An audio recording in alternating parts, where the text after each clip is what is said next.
ไม่ชงก็ที่มาเฮ็ดด้วยลายลงดิกใต้ฮะเนาะใน Samsung SM G7360X ฮะเนาะ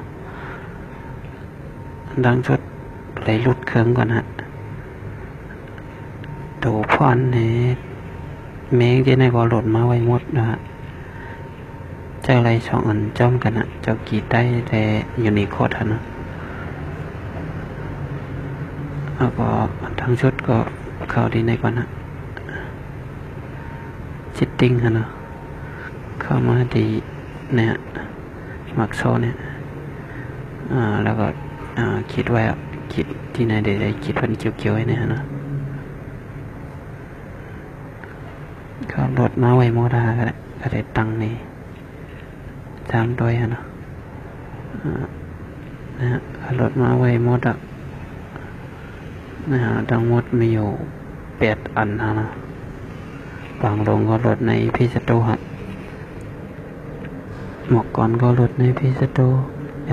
SNM ก็โหลดมาในพีสโตฮะ3 ตัวเนาะโหลดมาในพีสโตตัวรุดเครื่องไอ้พอนใต้คีย์พอร์ตใต้อาวัดยูนิโคดได้โหลดมาในเน็ตฮะเนาะที่หาโหลดออกมาเนาะค่าแท้ค่าโหลดมาไว้หมดติดตังนี่ฮะเนาะตังกุโตค่าติดตังไว้ฮะเนาะติดตังนี่ด้วยตรงเนี่ยอินสตอล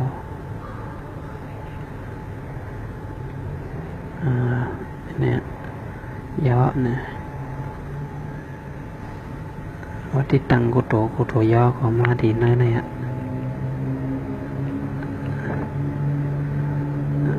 มาในตัวรถเครื่องนะเนาะ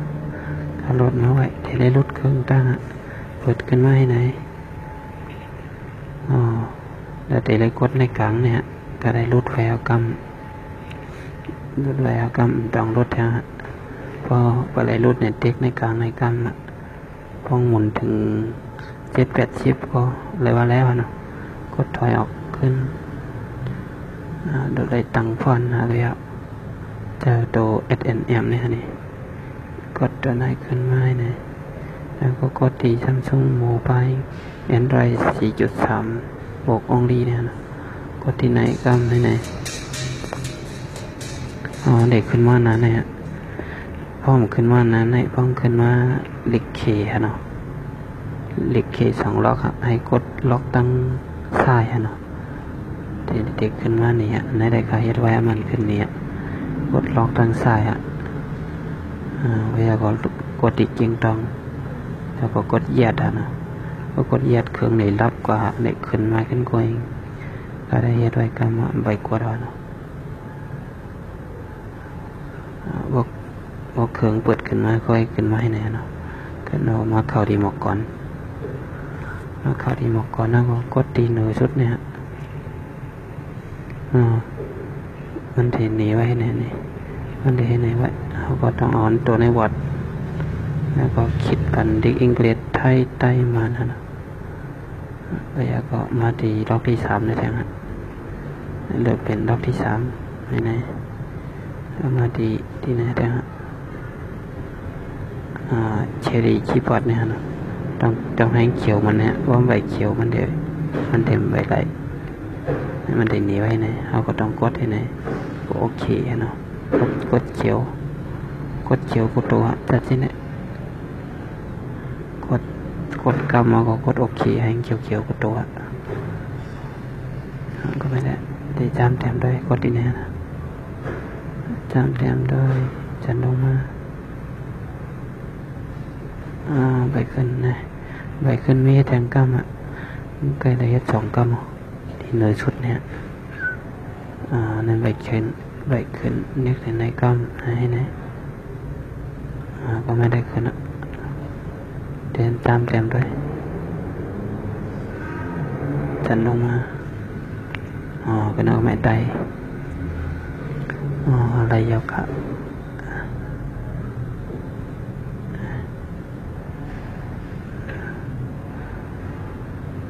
ระยะกะในเป็นดิกไตอยู่ในโคดเนาะถ้าตาดิกไตจอกกีเนาะก็ แต่เด็กใจจอกกี้ในดองใจไอพอนน่ะกดไอพอนขึ้นมา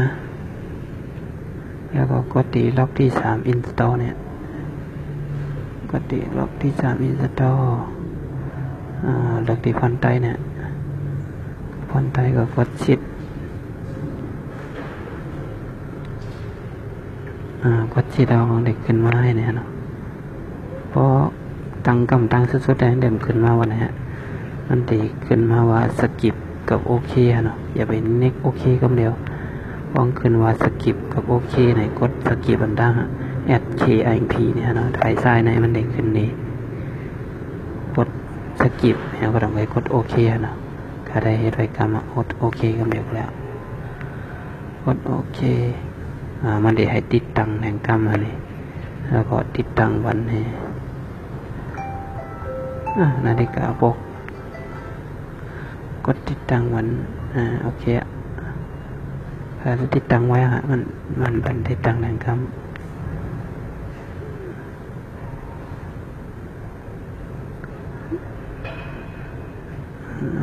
เดี๋ยวตัวไหน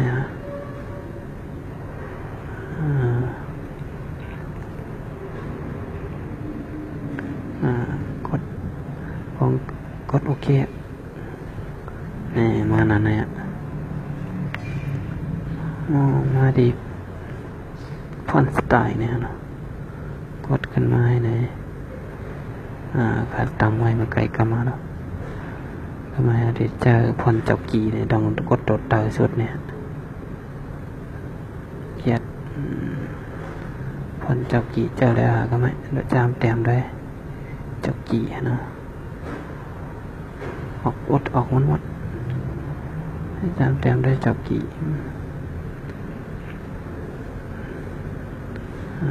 ในเป็นพอนอยู่ในโคตรอย่าไปเพิ่งเจอจะลงมาเนี่ยที่ไหนจอกกี้ในเป็นคีย์บอร์ดใต้เนาะนายแต้มจำแต้มด้วยไล่ยาวกะ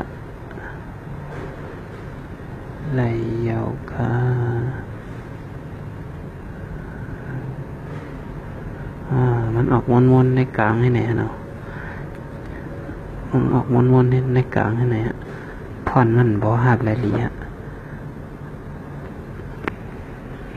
บ่ใครใจ2 อันก็มันเด้งวันไหนเนาะ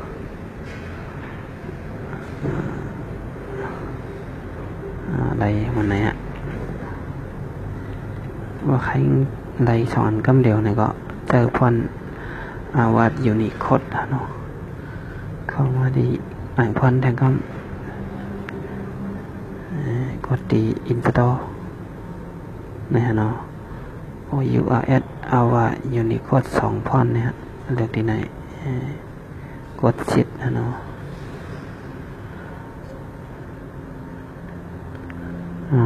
ขึ้นมาหนาในพยายามตั้งไว้ความพยายามตั้งมันเด็กขึ้นมาว่าสกิปกับโอเคเนาะแล้วก็กดสกิปมันดังโอเคกดโอเคก็กดโอเคเนี่ยพองให้ติดตั้งแห่งกรรมก็กดติดตั้งพอมาติดตั้งก็มาดีพอนสไตล์ไงพอนสไตล์ก็ไม่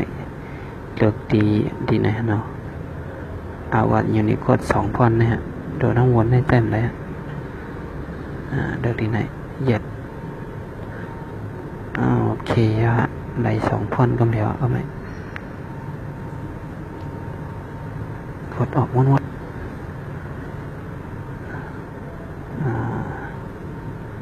จำแต้มด้วยก็ไม่เดี๋ยวแต้มด้วยยูนิโคดอันดังเนาะเลือกล็อกมือจันลงมาก่อนยูนิโคดเนี่ยไต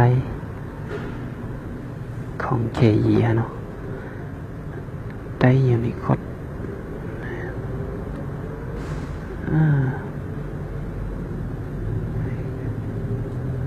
ไหนนะไตยูนิโคด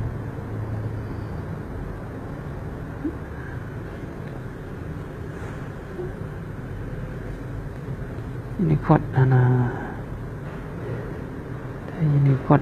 ไตยูนิโคด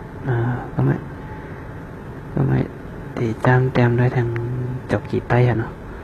จันลงมา ปิ่นดอกมือฮะตัวไตสุดเนี่ยคีย์บอร์ดไตเนี่ยฮะอันนี้เป็นโจกี้อ่ะคีย์บอร์ดไต